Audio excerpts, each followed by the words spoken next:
Hi guys, it's the VI show. Hakuna Matata, what a wonderful phrase. Hakuna Matata, ain't no passing craze. It means no worries for the rest of your days. It's a problem-free philosophy. Hakuna Matata.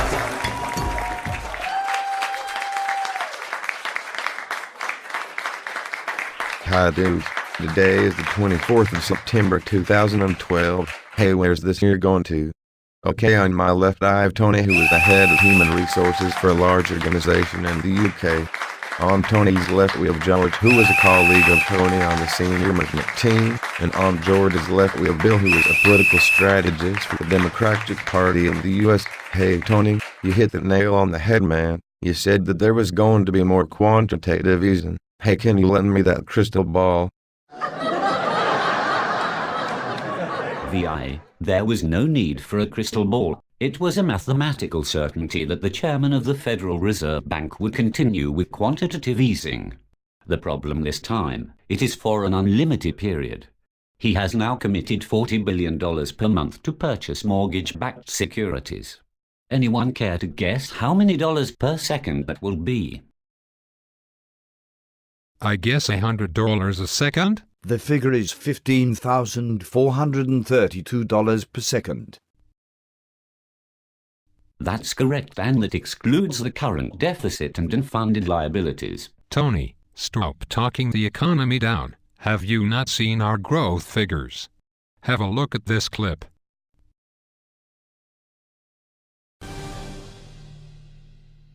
I'd like to hear your macro outlook for the world economy and for the U.S. economy. My macro outlook is I think the U.S. economy is improving and will continue to improve. I think we'll see better job numbers over a period of time. We've seen better market numbers. Confidence is beginning to pick up. The emerging economies may not grow quite as rapidly over the next 12 months, but they're still going to be fast and growing in important markets for American goods.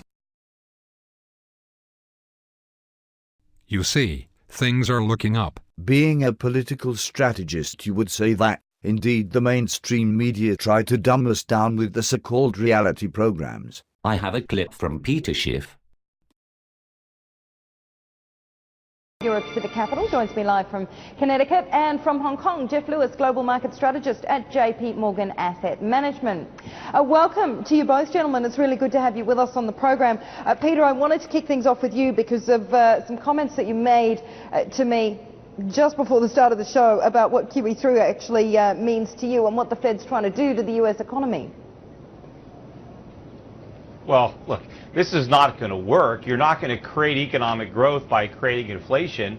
He's actually going to inhibit growth and job creation. The crazy thing, if you listen to what Ben Bernanke said in the press conference, this is what his goal is. The Fed is going to print a bunch of money and then loan it out to Americans at ultra-low rates so that they can buy real estate, speculate in real estate, to drive up real estate prices so they can extract the equity and spend it on consumer goods. In other words, he wants to recreate the very conditions that the Fed created before, that created the housing bubble, that caused the financial crisis. They want to repeat that. They want to do it all over again because they think it's going to work this time. They think now they know how to orchestrate the housing bubble. They don't. This is a disastrous monetary policy. It's kamikaze monetary policy. The dollar isn't just going to go down. It is going to collapse.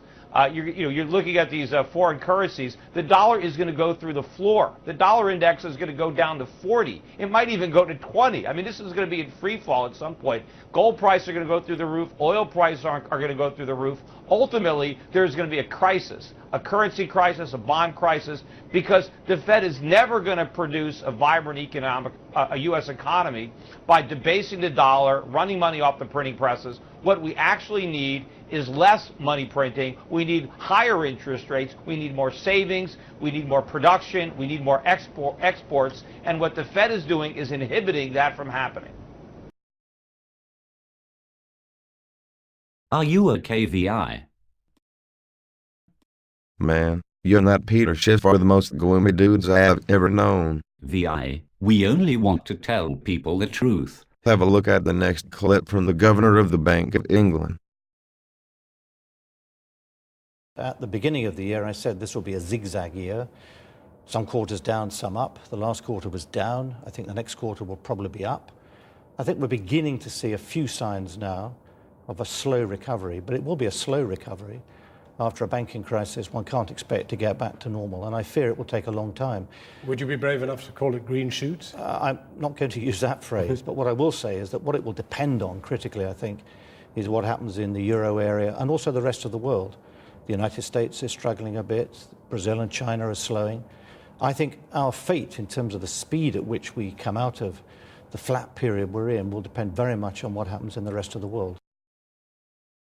You see, Tony, even the Governor of the Bank of England believes that there will be a recovery. I have said it before and I shall say it again. There is not a cat in hell's chance of a recovery, none at all. That does not firstly involve a major depression. Politicians from the US and UK blame the Eurozone. Notice that they do not blame themselves. I want to show you this clip. It really does reflect the problems we face today. Okay, Tony, I believe that you wish to talk about the merits of the alternative media. That's correct. But just before I do, I want you to look at the following clip from a chat show hosted by TC on the 19th of January 2012. I truly believe that Ron Paul is the only hope in the US. Ron Paul is not backed by the multinational corporations, therefore I doubt he will get the Republican nomination. Who is this Ron Paul? There you go. I rest my case. The mainstream media do not back him. Would you agree, TC? Anyway, moving on. Any observations from that clip? Okay, man. So I didn't know who Ron Paul was. Actually, the observation that I wanted you to spot was that TC evaded the question. He is part of the mainstream media and it is not in his interest to promote Ron Paul as he is not backed by multinational corporations. People like Ron Paul who tell the truth simply do not get the media exposure. Quite right. Have a look at this article from the Guardian newspaper. In the UK we have had our worst budget deficit for the month of August. And yet the Governor of the Bank of England claims we have turned the corner and a slow recovery will take place. I am going to be blunt and tell it as it is. There are too many politicians like Bill. They tell you what you want to hear. They know that the truth does not buy votes. The majority of the population in the Western economies have been dumbed down and lack critical thinking. The politicians can give us as much good news as we like, but they cannot prevent reality. In a nutshell, Western economies operate a debt-based fractional reserve banking fiat monetary system. I shall say that again. The Western economies operate a debt-based fractional reserve banking fiat monetary system. It is a flawed system, and it will fail. That is a mathematical certainty. The debt-based monetary system relies on exponential growth and exponential debt. It just cannot be achieved. Quantitative easing is a vehicle used to try and prevent the deflationary spiral. It will fail drastically. George is correct.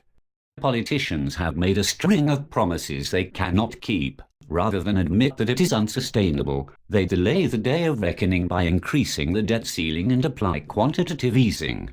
Although matters appear relatively calm at the moment, a much worse problem has been stored further down the road. For the record, I truly believe the Governor of the Bank of England is wrong about a slow recovery. I believe that we will enter the greatest depression. Wow, Tony, I am suffering from depression listening to you. VI, we are truly living in desperate times. I'm trying hard to stay happy in these desperate times. As far as I can tell, we're all in close decline. My pockets are all empty and my bank is too. I've lost my job, I don't know what to do. I've consolidated debt into a massive chunk. Cancelled at the gym, I don't get out that much. My bank has disappeared into a big black hole. I turned the heating up to try and burn less coal. I'm feeling the pinch, it's true. Come on, I know you feel it too. You're in the crunch, you're in the credit crunch. The credit crunch, you can't afford your lunch.